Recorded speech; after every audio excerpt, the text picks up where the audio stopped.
guys, it's me, Elisa, here with the Handmaidens, and today I am doing my Monday homestead update. Now, I am inside because it is 15 degrees outside. I just came in from doing my milking on one of our 3 sheep, so that's going well. I will take you along on that on a warmer day. Today it was so cold that I just wanted to get it done and get back inside. But we do have a few new additions on the homestead. And yesterday we went to Tractor Supply and we picked up, I don't know if you can see in the back. Let me see if I can bring you in a little closer here. We have 17 little ducklings and 5 little chickies over there that are taking a nap. Now today I really want to focus in on raising ducks, why you would want to raise ducks. Everybody seems to go for chickens because chickens are great, and I'm not knocking chickens at all, but there are some really cool benefits to raising ducks. Now, number 1, sometimes if you live in a village, here's an interesting bit of information. Sometimes if you live in a village, they will have rules that you are not allowed to raise more than 4 chickens, 2 chickens, no chickens in the village. If the rules say chickens, that does not mean ducks. So, check with your local area on rules and restrictions on raising animals, because you might be able to find a loophole when you might be able to supply your family with meat and eggs without breaking any of the rules. Now, that's one cool thing about raising ducks. The other interesting thing about raising ducks is that people think, oh, you have to have all this space and you have to have a pond because they love water. That is not the case. Ducks, you can have a little small kiddie pool and they will do just great with that. Now, another thing that is really cool about raising ducks is that anybody who has raised chickens can tell you it's a little hard we live in the Northeast, and it gets really cold here. And we're just getting done with probably the coldest winter I have experienced in my whole life that I can remember. And I've been on this planet for quite a while now. So our ducks did fantastic. They just powerhouse through. They wouldn't even, I have like a little outdoor dog house for them to go into, just like one of those little dome ones. And they didn't even go in it. They just hung out outside all winter long and loved it. They really didn't even need water during the winter. I mean, I would go there and I would fill up the water, but on days that the spigot was frozen because it was the coldest winter ever, they were just eating snow and having totally fine with that. So really cold hardy, really good during the winter. Now, that does not mean that they do not do great in the heat. They absolutely do, because they are little swimmers and they will find ways to keep themselves nice and cool during the hot heat in the summer. So they are very versatile when it comes to the different temperatures. So no matter where you live, you are definitely going to be safe with raising ducks. Another thing that is phenomenal about ducks is something that I don't want to say bad things about chickens because I love chickens, but something that is a greater benefit to raising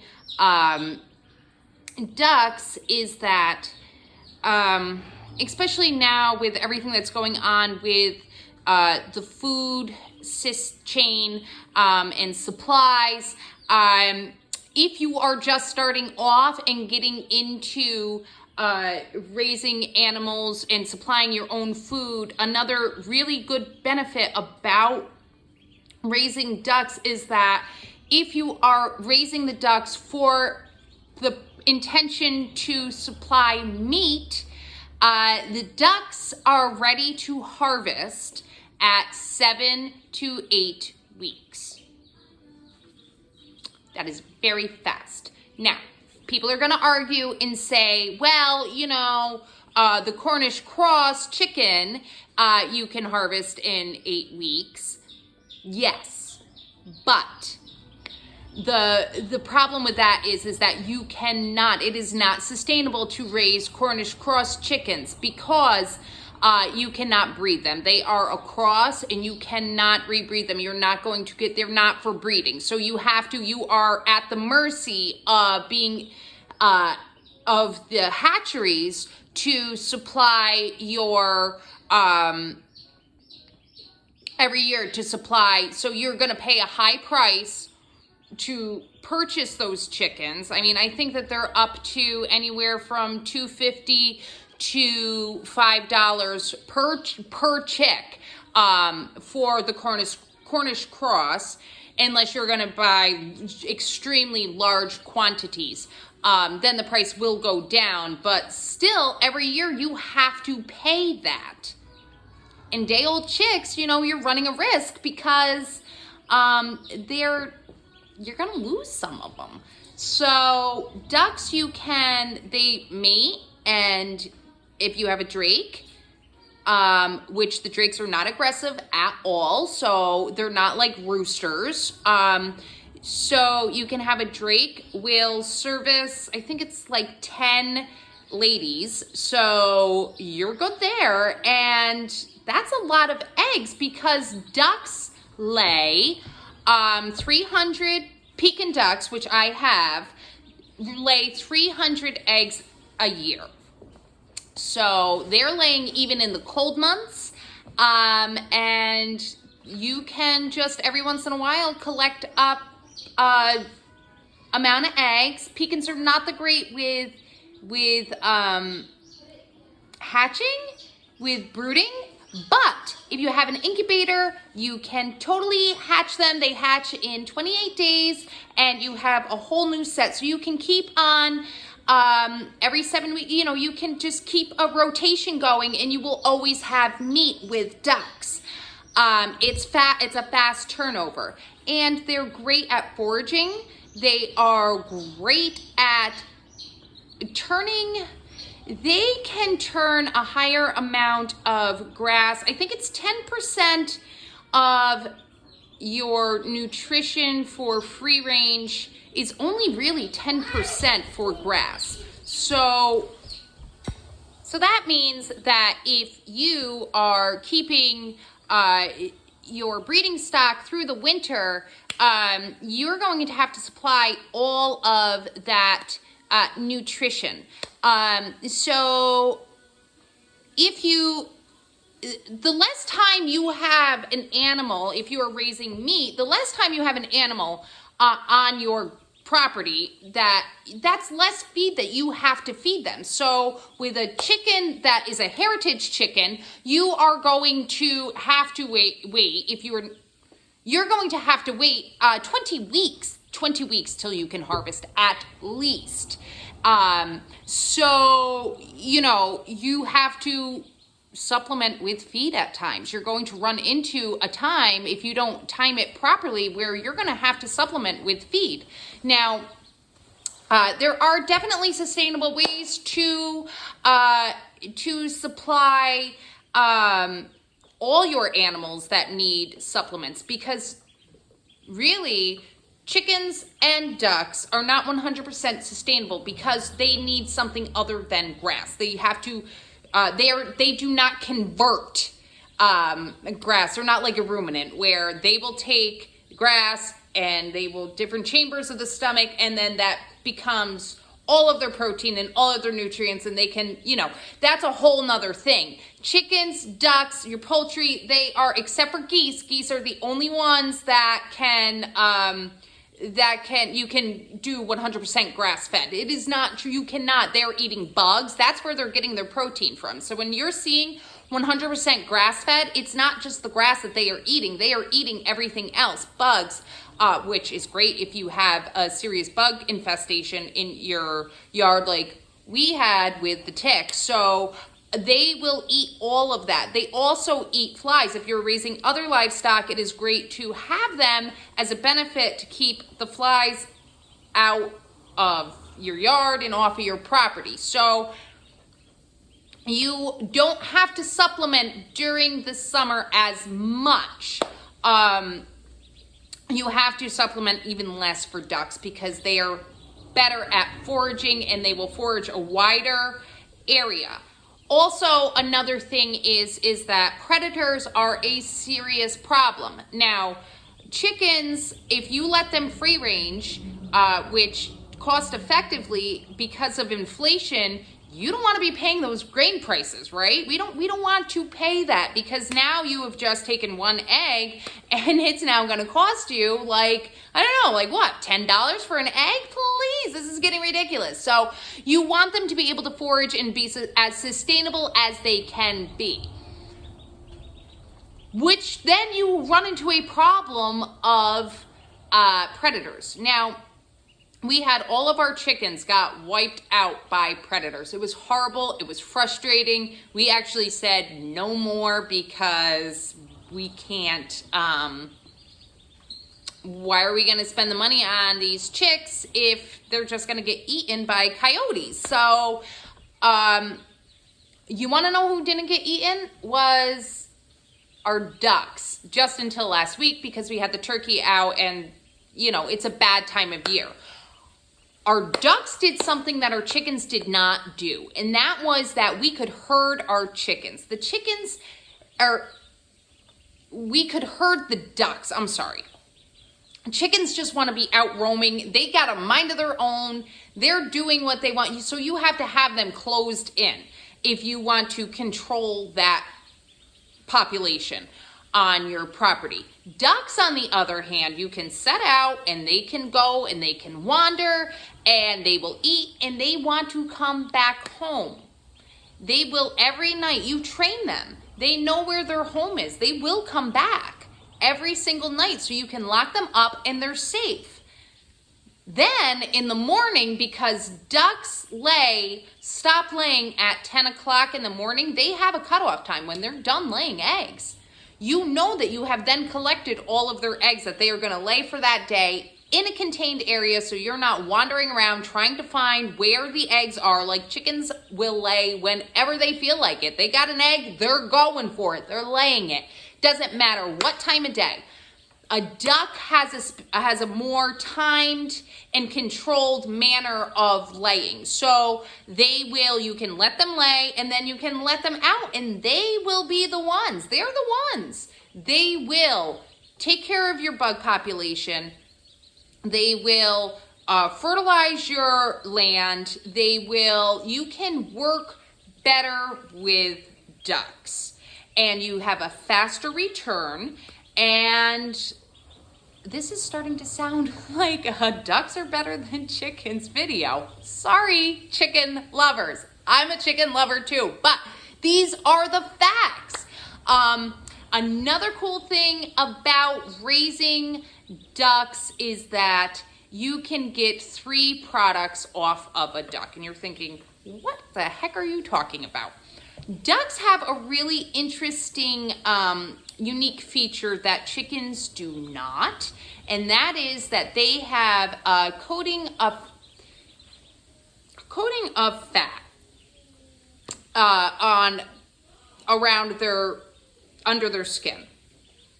And so there's a product right there. So you have the meat, then you have the layer of fat, which can be used for things like frying your other foods. And some people even make candles out of them. So you have a product there. Then when you go, you have your meat, you have your fat, and then you have your feathers. And feathers, we all know about down comforters and pillows and all of that wonderfulness. that's coming from your ducks. So there are 3 things you can harvest off of a duck, and then ching, the eggs. So you are getting all of this wonderfulness from one animal that grows to a weight of 9 pounds in 7 weeks. You can't beat this. They breed on their own. The only thing you're going to need is to assist them with the hatching. Other than that, they forage on their own. You're not running into winter months with a large group of ducks because you can harvest them before those cold winter months happen. And then all you have to do is worry about your breeding stock. And then in the springtime, you can pick up again where you left off and just keep the rotation going, all while you have the forage for them. So I'm gonna say, if you have not tried raising ducks, you might need to, because they're super simple. Right now we have them in a cage because the temperatures for the next 3 days are gonna be freezing cold. So we have the heat lamp on them. We have a feed for them. It's gotta be 18% feed. So just get the chick starter. They're fine with the chick starter. Get the chick starter, 18% protein rate. That's what you need for them for only 2 to 3 weeks. You're gonna see such a size difference in them, and then they are free to go. They will turn, their feathers come in quicker than the chickens, and they can regulate their body temperature a lot sooner. So everything is faster with a duck. The other thing is, the only thing that you want to wait for is that they can splash around in a small amount of water while they are younger. So at a week, you can introduce them to water to splash around in so that they can get acquainted with their natural habitat. But you're not going to let them go swim off until 5 weeks, because you need to make sure that all of their feathers, their true feathers, are in, and they have that protective coating from their feathers. So I have heard of ducks drowning. I actually did it the first time I raised ducks many years ago. And I said, when ducks swim, I just gave them their pool and let them have at it, and they were too little. So you really need to wait. If you're gonna give them, just fill up the pool, you gotta make sure that they are 5 weeks of age, and then they are good to go. They are totally safe to be in the water. So that's it, guys. I think that I've hit everything pretty much. If you have any questions, leave a comment down below, and I will gleefully answer those questions, because I am a strong believer in sustainable homesteading for the family, especially in these times, guys. I know I feel helpless when everything is so chaotic and uncertain. And I feel as though I want to help, and this is the way that I just feel like this might be beneficial for someone, and this is all that I can do at this point, and this is all that any of us can do. So guys, check out this channel and make sure you're watching all of the videos, because everybody here on this channel has something to bring to the table to keep you guys living sustainable in a handmade life. Also, check out other channels.